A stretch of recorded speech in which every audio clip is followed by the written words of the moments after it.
Good morning. Happy Tuesday. February is almost over and we're celebrating Black History Month. Each day I try to put up a video about Black Americans that have contributed to our society, to our world. This morning, our corporation shut the water down. They're doing some type of something. And when I was preparing to, you put the water in the pots. Those of you that don't know about this, that's a good thing. But it's always good to have experience in situations. And the experience, I'm putting you guys a little closer, of knowing what to do when you're used to doing something a certain way. You're used to going to your faucet, turning the water on, water comes out. What do? If you go to your faucet one day and there's no water? Preparation. Always have water on the side.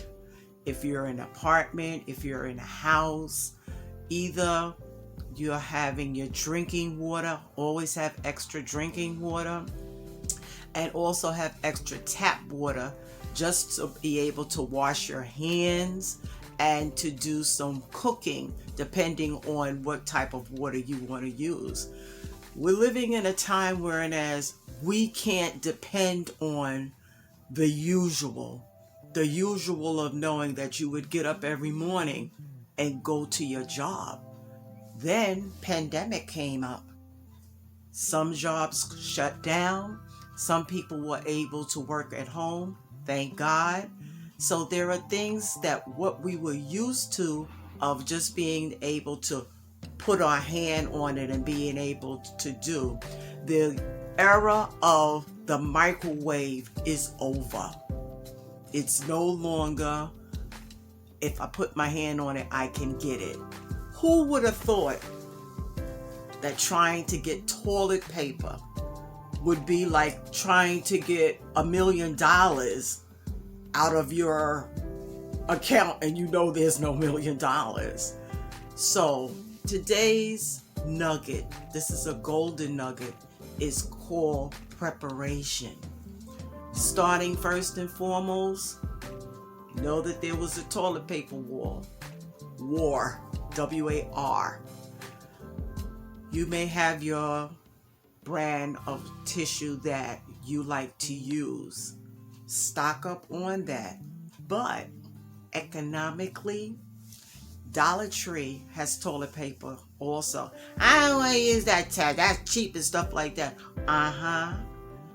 Let another war of not being able to find toilet paper happen again, and you will gratefully, happily use Dollar Tree dollar toilet paper.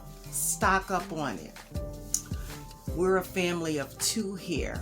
We never run out of toilet paper or paper towels. Why? When we get the rolls of 12 or 24, I only put out half of the toilet paper and half of the paper towels.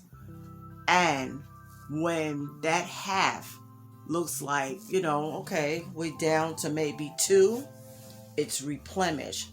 I never go to the end of the 12 or the 24. Don't do that. And we're just a family of 2 because we're preparing just in case. But we never knew that. We never knew that this would happen. So when people were saying they couldn't get those items, we're like, how come you don't have no toilet paper in your house? If you have children, children will tear up a roll of toilet paper. Keep you, however it is for your family, what you normally do, double it. Or if you can, triple it. Never buy a 4 roll of toilet paper and then when you get down to the last roll say, oh, I gotta run out and get some toilet paper. Nope. Don't do that. Preparation. Because you don't want to get caught out there without. I hope that everyone here has a pantry. And when I say a pantry, it doesn't mean that you could have a walk-in closet whereas you have a big whatever. Mm-mm. My pantry is very small, but it's well stocked. I have my beans, I have my vegetables, I have my tuna, uh, different breakfast things, hash, spam. Stock your pantry. When you see canned goods going on sale, stock up. Make sure you check the expiration dates also. And periodically you go into your pantry to check to see what is the expiration date.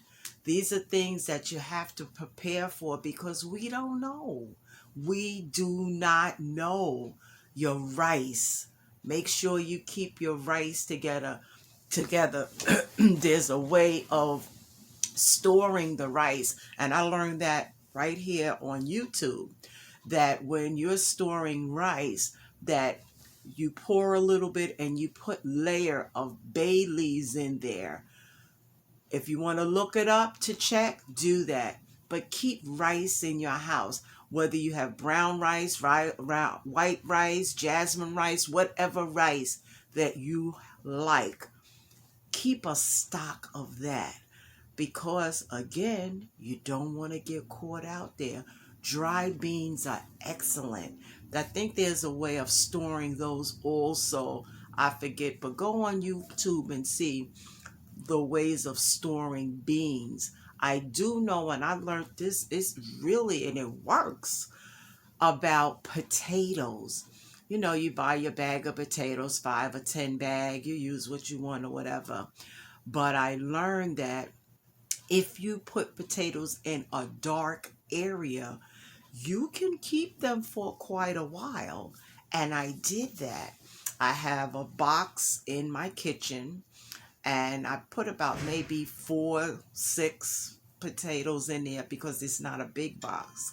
And then I put a piece of cardboard and then I have some burlap. I don't know if I do the burlap first and then the cardboard, but that's how I store it. And it's in a dark area. And you can keep your potatoes longer than whether it's in the bag. Your house, your rules. This is what we do here. Also with the onions. The onions, most likely, what I'll do is I'll cut them up and I'll freeze them. I freeze my peppers. And there are, what else do I freeze? My husband say I freeze everything. But these are things that I remember growing up. My mother was born in 1920. So she grew up in the age of the Depression. And she would tell me little things to do. She always would tell me to keep canned goods in the house. That's why I'm a lover of canned milk. I was raised on canned milk. So I love canned milk. I love powdered milk. Even though you like homogenized milk, you never know. Keep you a can or cans at least, as the kids say, 4, these many cans of evaporated milk in your house because you never know, you may need some milk. Keep that in there. And of course, have your freezer bags, or my daughter bought me a beautiful machine. I call it the sucky up machine, that whereas you can freeze your food and everything. I had said something on a previous video about when you buy your meat. Wash your meat as soon as you get your meat. Just don't put it in the freezer. It's like, oh, why is, I do it with look. Save yourself some time. Those of you that are mothers or your fathers and you come in or you're already home, you say, oh, I forgot to take the meat out. Oh boy. Okay, you want to defrost the meat. Then after you defrost the meat, that if you haven't did this previously, then you got to wash the meat, season the meat. Go ahead, when you get your meat, wash it and season it.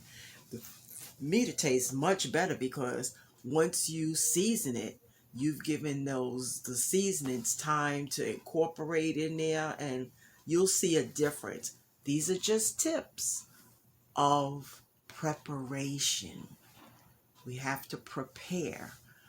I may have skipped some things in the food area, but I'm not going to skip this. Prepare that you can have enough money set aside that God forbid something would happen, that you would be able to take care of your home for at least 3 months. Why 3 months? Because in that 3 months that you're able to take care of your home with monies you have set aside, believe God that you'll be able to replenish yourself financially, that you'll be able to move forward. Save. When I tell you save, there was a mother I used to go to church with years ago, Mother Franklin. And she asked me, she said, Jackie, do you save money? I said, no, Mother, because I really don't make that much money and I can't put money aside. She said, I bet you I know what you do. You probably have a large amount that's not, it doesn't make sense to put aside. I said, yeah, I do. She said, Jackie, start out with $5 each week. Put away $5. And then you seeing it grow, maybe you can go to $10. But if you can't go to $10, stay at that 5. If you can't do the 5, do the 1. Okay? Start putting money away. Look into banks. We bank, one of our banks, because we have more than one bank, is VIO. VIO. No, I'm not promoting this bank, but I'm telling you what a blessing it has been to us. Invest some money in CDs. And now when you invest this money, think of it of when you put it in there, you are not able to touch it until after the time frame is over. I think that you can start out with 6 months. I think it's 12 months or 18 months. When you see the interest, now I know they're probably, maybe we haven't looked because we found VIO and the interest rate on CDs was, so we keep our money there and we don't touch it. I ain't gonna say we, because I sometimes, Lord help me, Jesus. I'm getting there though. But put money away where you can have money. I'm going to end this video, and I hope it's been a help to you. Everyone have a pleasant day. Bye-bye.